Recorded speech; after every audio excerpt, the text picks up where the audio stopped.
வணக்கம் நண்பர்களே, இந்துக்கள் வெடித்திறமை வணக்கம். பதிவாக சப்போர்ட் பண்ணி ஃப்ரெண்ட்ஸ் ஷேர் பண்ணுங்கள். சப்போர்ட் பண்ணிங்கன்னா சூப்பர் தான் ஜெயப்பட்டன் சப்போர்ட்டு ஒரு நம்மளி சேனல். நன்றி. இப்போ பார்த்தீங்கன்னா இவன் பூரா எல்லாம் கொள்ளை, மணல் கொள்ளை, இந்த போதைப்பொருள் வஸ்து எல்லாம் பண்ணிவிட்டு எல்லாம் எதிர்கட்சியிலேருந்து அண்ணாமலை உட்பட எல்லாம் போராட்டம் பண்ணவும், இப்போ இது போன தடவையே பண்ணியிருக்கோம். போன லாஸ்ட் டைம் ஆகும்போது இப்போ இவன் அந்த இன்றைக்கி இதில் ஸ்டாலின் அதுக்கு நடவடிக்கை எடுக்கணும் அப்படின்னு ஒரு மசோதா தாக்கல் பண்ணுறாரா என்னன்னு தெரியல. ஏன் காலம் கடந்து இப்போ இந்த மாதிரிலாம் ஆயிருக்கு. இவங்க எல்லாம் ரிப்போர்ட்ஸ் இருக்கு மேலே. இப்போ டிஜிபிட்ட 4750 கோடிக்கு டீட்டெயில்ஸ் கேட்டிருக்கு அமலாக்கத்துறை. ஸோ விவாதிக்க வேண்டும் என நேற்று முன்தினம் மாலை கவன ஈர்ப்பு தீர்மானம் கொடுத்தோம். சபாநாயகர் எடுக்கலை. எப்படி எடுப்பார்? அவங்க தான் கொள்ளடிக்கிறது. கலாச்சாரம் காய்ச்சறது ஸ்டாலின் மூஞ்சியை வச்சு தான் கலாச்சாரம் காத்துறானுங்க. அது மந்திரியிலேருந்து பிரதானி கும்மாலையெல்லாம் சப்போர்ட்டு. அது போய் பார்க்கவும் இல்லை இவர். என்ன இந்த கேடுகட்ட ஆட்சியில் இந்த மாதிரி தான் நடக்குது. அதைத்தான் வானதி சீனிவாசன் ஒருபுறம் அரசு வருமானத்துக்காக மதுக்கடை, மற்றொரு புறம் இயற்கை மணல் அளவோட அதிகமாக எடுத்ததெல்லாம் என்ஐடி ஐஐடி ஆட்கள், பெரிய பெரிய ப்ரொஃபஸர்ஸு வச்சு அந்த ட்ரோன் மூலிமா சேட்டலைட் மூலிமாலாம் பார்த்தா எவ்வளோ அள்ளியிருக்கான்னு பார்த்து அதுக்கு கவர்மெண்ட்டுக்கு வெறும் 40 கோடி கூட இல்லை, கொள்ளையடிச்சது 4000 கோடி.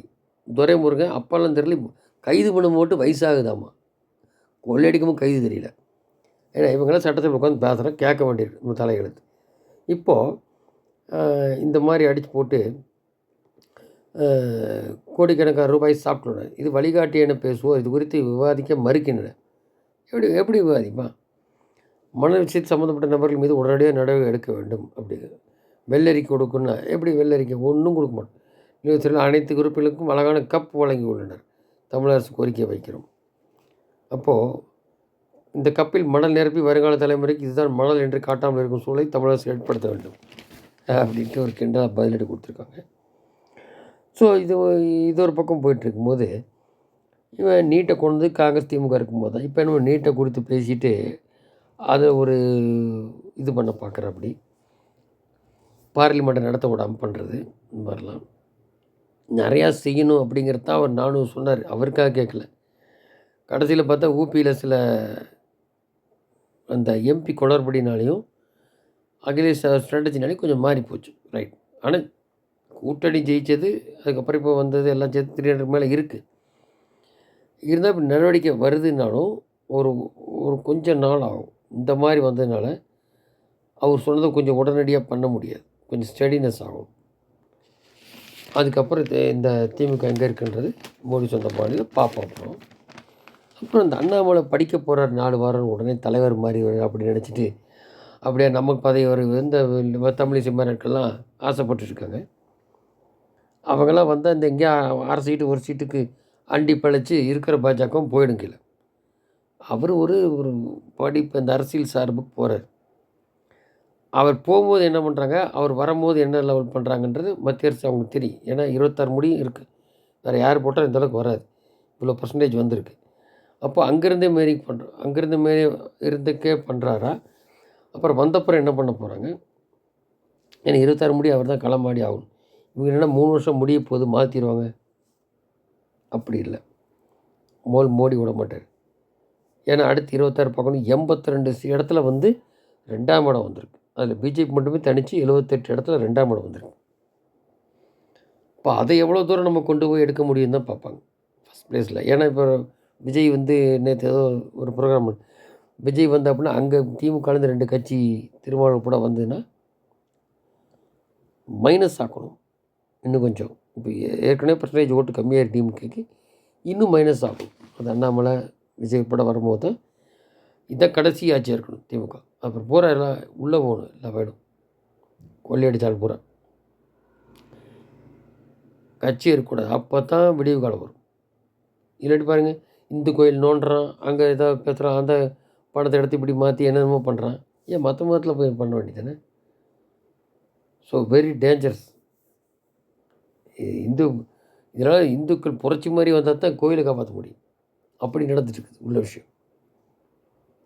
கோயில் உள்ளதெல்லாம் சோரண்டி எடுத்துகிட்டு இந்த பழைய காலத்து இந்த இஸ்லாம் மன்னர்கள் பண்ண படையெடுத்து இவங்க அதை சேர்ந்தவங்க தான். இந்தியாவுக்கு சுதந்திரம் வேண்டான்னு சொன்னார்கள் தானே. ஒன்றுமில்லாமல் வெறும் நிர்கதியாக இருக்க நிலைமைக்கு வந்துடும் கோயிலெலாம். எதுலேயுமே 10 பைசா விட்றதில்ல, அந்தளவுக்கு இருக்கும்.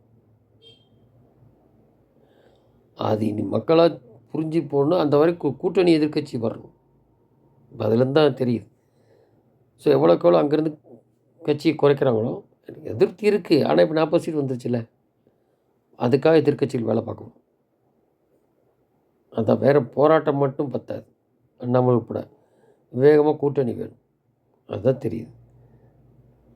இப்போ சனாதனத்தை பற்றி பேசி பெங்களூர் காங்கிரஸ் கூட்டணி தானே, காங்கிரஸ் இவங்க கூட்டணி தானே, அப்போ பணத்தை கட்டி வெளில வந்திருக்கா அப்படி ஜாமீனில் உதயநிதி. நீ அது ஏதாவது பிற்காலத்தில் எல்லா கேஸ் அங்கங்கே இருக்குது இந்தியா முழுக்க. 6 வருஷம் போட்டியிட முடியாதபடிக்கு பண்ணுறாங்களா? வேறு கேஸெல்லாம் இருக்குது. ஸ்டாலின் கேஸ் இருக்குது. இது ஒரு பக்கம் இருக்க. இப்போ மெயினாக பார்த்தீங்கன்னா இந்த கள்ளச்சாராயம் வந்து அப்போ 22 பேர், இப்போ 60 பேர் ஆயிடுச்சு இல்லையா? இவர் வந்து அண்ணாமலை இப்போ டெல்லி போகிறார். இது சம்மந்தமாக இவர் என்ன பண்ணாருன்னா, இவருக்கு ஐஏஎஸ் ஐபிஎஸ்லாம் தெரியும் இல்லையா? அவங்ககிட்டருந்து கலெக்ட் பண்ணுறாரு டீட்டெயிலாம்.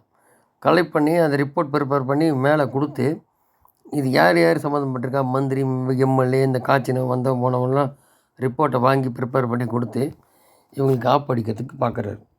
சிபிஐ முக்கியமாக. இது சிபிஐ வரக்கூட தடை பண்ணியிருக்காருல, வரணுன்னா எப்படி வேணால் வருவாங்க.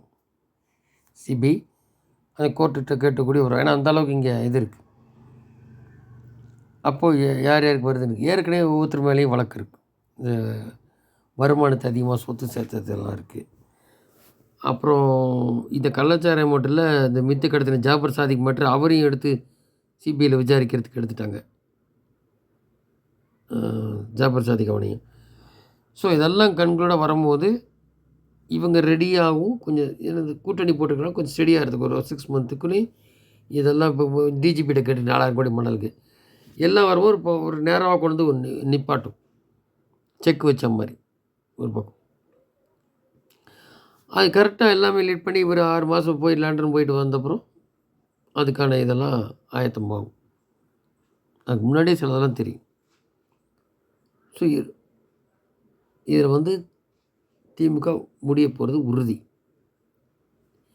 என்னென்னா நமக்கு 400ல் 350 பழையபடி ஓரளவு மெஜாரிட்டியில் சிங்கிள் மெஜாரிட்டி வந்திருந்தால் வேறு. இப்போ கூட்டணி வந்தோன்னா அது ஸ்டெடி ஆகணும், வேறு ஒன்றும் இல்லை. அவங்க நினச்ச சபாநாயகர் எல்லாம் வந்தாச்சு, எல்லாம் எவ்ரி ஃபைன். மற்ற எதிர்க்கட்சி சொல்கிற மாதிரிலாம் ஒன்றும் இல்லை. இனி வந்து இவங்க ஆடுற ஆட்டம் வேறு மாதிரி ஆகும். அதுவும் அண்ணாமலை இப்போ கொடுத்துட்டு போய் வந்தனையும் பார்த்தீங்கன்னா வேறு லெவலில் இதை கொண்டு போய் முடிச்சு விட்ருது. ஏன்னா ஏற்கனவே 80 தொகுதி இருக்கு இல்லையா? அந்த 80 எப்படி ப்ளஸ் ஆக்கிறது தான் பார்ப்பாங்க. செகண்ட் ப்ளேஸ்லேருந்து ஃபஸ்ட்டு வந்துடும் வின்னிங்கில். ஸோ இந்த விஜய் கூட யார் சேர்றா, இல்லை சீமான் எங்கே சேர்றா, அதெல்லாம் அப்புறம். ஆக மொத்தம் திமுக காலியாகும். அதுதான் மெயின் தீம் எல்லாருக்கும். நேற்று கூடி தலைவர்லாம் நல்ல தலைவராக வரணும்னு விஜய் சொன்ன அப்படி யாரை?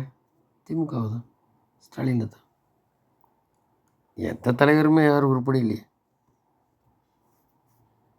யாரும் ஒன்றும் படித்த ஆட்கள் அந்த மாதிரிலாம் கிடையாதுல்ல. எல்லாம் அப்படி தான் தோன்றியதமாக இருந்துட்டு ரவுடிகள் தான் வந்து நிற்கிறான் எம்எல்ஏ எம்பிலையும். அவன் தான் ஆகிறான். அவன் பேசவும் தெரியாது, ஒன்றும் தெரியாது, பட் வேறு மாதிரி பேசுவான். அதான் திமுக. ஸோ அந்த நாள் விரைவில் வரும் மக்கள் எதிர்பார்க்குறாங்க, நாம் எதிர்பார்ப்போம். நன்றி, ஜெயஹிந்த்.